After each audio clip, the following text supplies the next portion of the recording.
you're gonna hate me by the end of this. Sorry. So my own business, my first buy-to-let all those years ago was for my children. My children were 6 and 7 at the time, and so they're bloody hell, they're old now, 30 plus 35 now, and I didn't. This sounds really bad. I wanted to help them on the property ladder. So my first property in 13 New Road, my brother owns it now, Rob owns it now. It's a real state, it is. But it would cost us 40 grand. And we raised money on our own property, and we rented out rooms. There was no issue on HMOs, was there, HMO licensing and all that dodge. So the first property was for my children, 2 kids, and I thought, well, I can kick them out when they're 18. I don't want to live at home when they're 18, so So, but after a year, I thought, you know what, I've got 2 kids. If I raise money on that first property, I can buy another property, and then I've got 2 kids, boy and a girl, Chris and Nick, and they can move there. And I was working full-time social services, adults with disability, eventually a senior officer when I did leave, and it took another year, so the 3rd year till I bought my 3rd one, which was for me, which was going to be my pension. Yeah. So we talk about values and then how we take them further into life, really. So family, you'll hear me talk family, and actually my business is really moulded around my family. Okay. So considering the circumstances that you grew up in, yeah. Did you ever feel that there was something greater to aspire to when you were growing up? Oh, it's like mastermind, isn't it? I had some friends that owned property, as in their families owned the property. We were in a council estate, and I would go round to them, and they would have cakes on the table, or even fruit in a fruit bowl. Weird, isn't it? That is like that is a symbol of wealth if you're growing up poor. So you can aspire to being in a nice house and being successful at business. I think my main one from growing up was work ethic.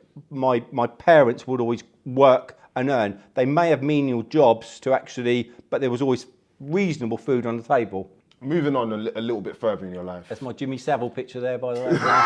Send that to him. Going past school, what was your first job? Okay, so I left school at 15 in, bear with me, March 1980 at 15 years old. Why 15?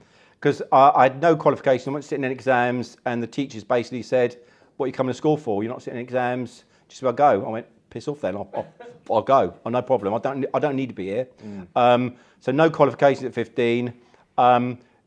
Careers advisors, wankers, they basically said, you're not going to get anywhere, Mark, you might get a job in Woolworths. Is there anyone really young here? You all know Woolworths there? So I'm looking at youngsters, go, what's Woolworths? What's Blockbuster? So they said you'll probably get a shop in a store, stacking shelves, basically. So yeah, school, I messed around at school. Surprise. Had fun. But I didn't really learn much, and I wanted to leave to get to work, basically. So I left school March 1980, went to the first interview, March 1980. Love it. They said, yep, come and we'll take you on. Filled out the form, and basically said, you're not 16 yet. We can't legally employ you till you're 16. I'd done probably 4 or 5 interviews for jobs. People loved me, would have taken me on, but I wasn't 16 until August. 6 weeks tomorrow, I'm 60. Just in case I forget. So left school, and then my first job was selling furniture, North End, on Stubbington Avenue, corner street there. Used to be White's Removals, and then it was called Queen Street. So I started there selling furniture. Chatting old ladies up, lay on the bed, that sort of stuff. True story. Yeah. No drugs allowed, apparently, yeah. But yeah. So how did you go from your first job to your career in social services? So my first job was selling furniture as a youngster, Second job was selling furniture after a year. That shop was closing down when I started. And then I moved into removals. I got sort of headhunted from selling furniture, and a friend had started working for a big removal company in Portsmouth, White's Removals, and they came and saw me. As soon as I was 18, they said, Mark, we want you to come work for us. I thought, that's easy. So I started there. Part of my work history on whatever job I've done, I've always proven myself, or wanted to prove myself, as actually I can do this. Give me something to do, let me show you I can do it. So at White's Removals for 6 or 7 years, I was the youngest. First of all, you get promoted to a foreman, then a senior foreman, and all the old senior foremen and senior foremen that are 50 or 60. Here's me as a 20-year-old lad becoming a foreman, then a senior foreman. They hated it. But I would have the gift of the gab with the customer, gift of the gab with the other lads working with us, and we'd done the job. So I'd always try and excel myself at whatever job I was in. So growing up, school, didn't excel at all.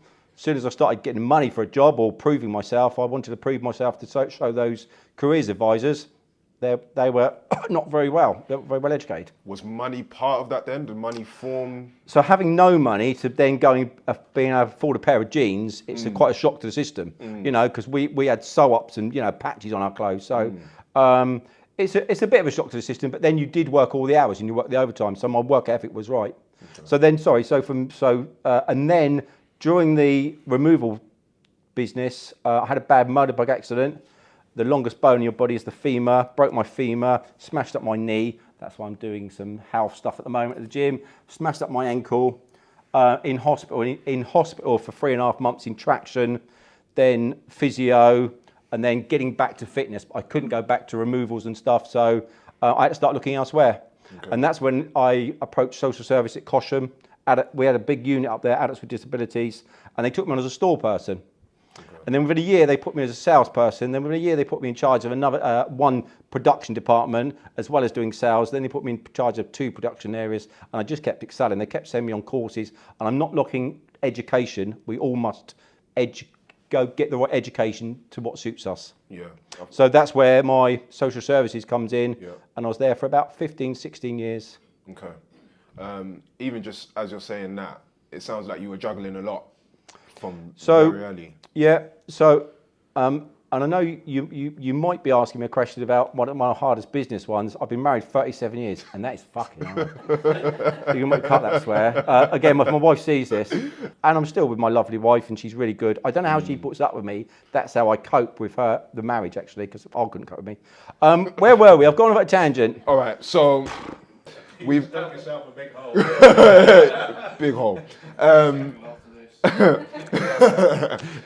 So you've already explained how you got your first 2 properties and then your third. So the first 2 were for the kids. Yeah, well done. So I was social services working. So we bought one. We bought 13 New Road for 40 grand. Yeah. We raised that money on our is that 97? We raised this on our first on our house in Cosham where we lived. So we could raise the equity on that and buy that cash. There was no buy-to-lets then. You couldn't go to. We went to the bank and said, "We lend us money."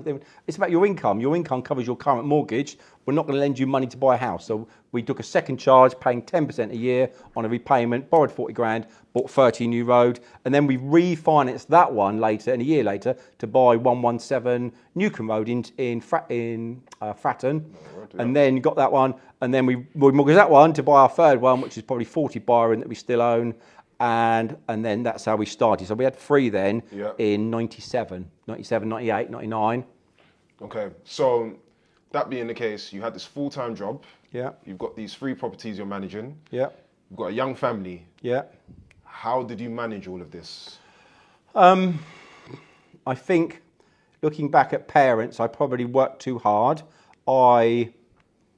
And then after 3 though, I then borrowed more. We refinanced and we bought 6. So then they were all so one was always unencumbered, and then we raised the finance on the last one, and then remortgaged them all to buy 6. And then we've done some flips as well in the meantime. So we had 6. So I was probably, and I know we've mentioned this, Cobby. I have a bit of regret looking back, but I have a coping mechanism for it. I wasn't there for my children growing up. But my coping mechanism is that it felt it was the right thing to do at the time. So although and don't get me wrong, they love me for it now, 500 grand homes on the Hammer property. But at the time, I don't think I spent enough time with my children. So I do have a regret, but at the time, my coping mechanism, it was right at the time. What was your why during this time? Family, always family. And I did enjoy the challenge of getting tenants in and chucking their, when they misbehave, chucking them out on the road. There's a true story there before, non-PC. So, yeah, my why was always my family and grafting. And then when we had 6 or 8, probably, I say, late 1999, I was overworked. I was going to ask, so did you have any time for yourself? I had no real hobbies. So, No, it was work, social services, full time, at home, doing some DIY. We had a nice house in Burrell Avenue, and growing the portfolio and managing that. Monday nights, every fortnight, collecting weekly rent in the go rent books, you know, cash in pocket, getting home and just chucking it over the bed. No, that didn't happen. So yeah, collecting cash on a Monday every fortnight, but then you go out on a Wednesday and collect it. Someone didn't pay you a tenner. They go the weekend, collect it, do repairs at weekends. So yeah, so it was. I'm going to say hard graft. Yeah.